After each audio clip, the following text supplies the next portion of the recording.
of Rich and Wicked, you wouldn't see it from here because it's owned by another church, but it's right on the other side of that wall.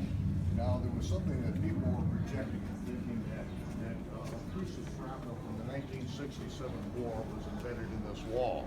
That's why I took you to Zion Gate, because when shrapnel, when bullets hit a wall, it just splatters it.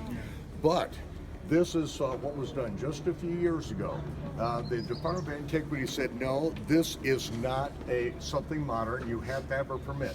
It took 3 years to get the permit to take a sampling of this piece of metal right here.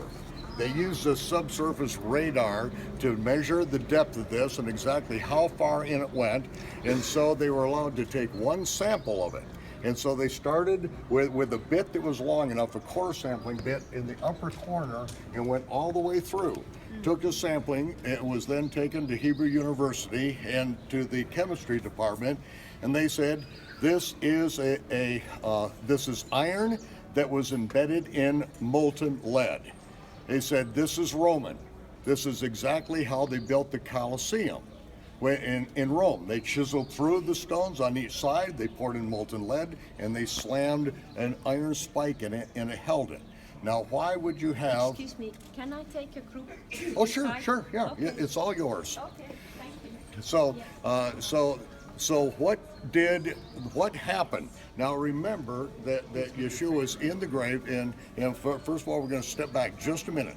The women were sitting across from the grave when Joseph of Arimathea wrapped the body in a linen cloth and laid it in the tomb and rolled the stone over.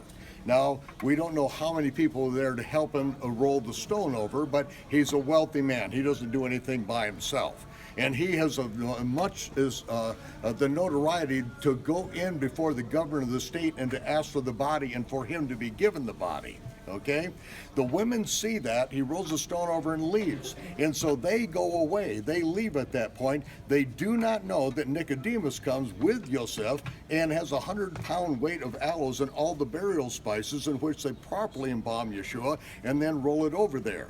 At the same time, the chief priests go to the governor and say he said he's going to rise from the dead. Well, we need to make sure that no one steals the body. And he said, go make it as sure as you can. So the Romans came and sealed the stone. How did they do it? They chiseled through, they poured molten lead and put a spike in it. That's why it took an angel to roll the stone back, and it sheared off the pin, and it remains in the wall today.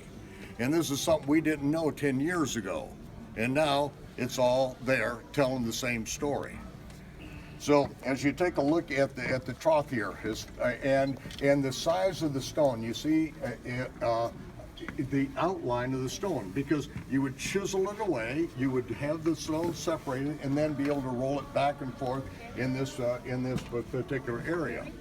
And when General Gordon bought this and they started excavating down, they found that hole, and they actually broke open the wall right there.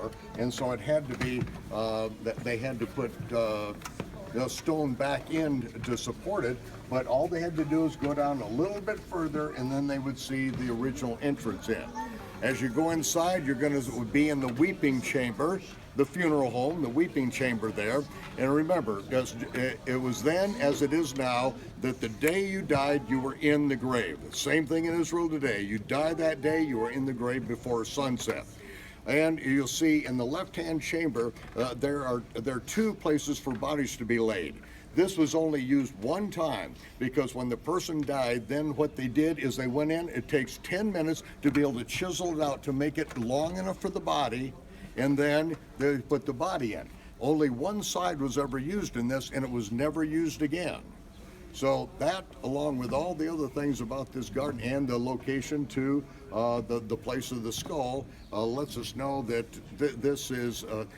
this makes more sense than anything else out there. So as soon as they're through, you can go on in and take a look at it. Any questions? Yeah, you come up here and put your finger on that Roman seal.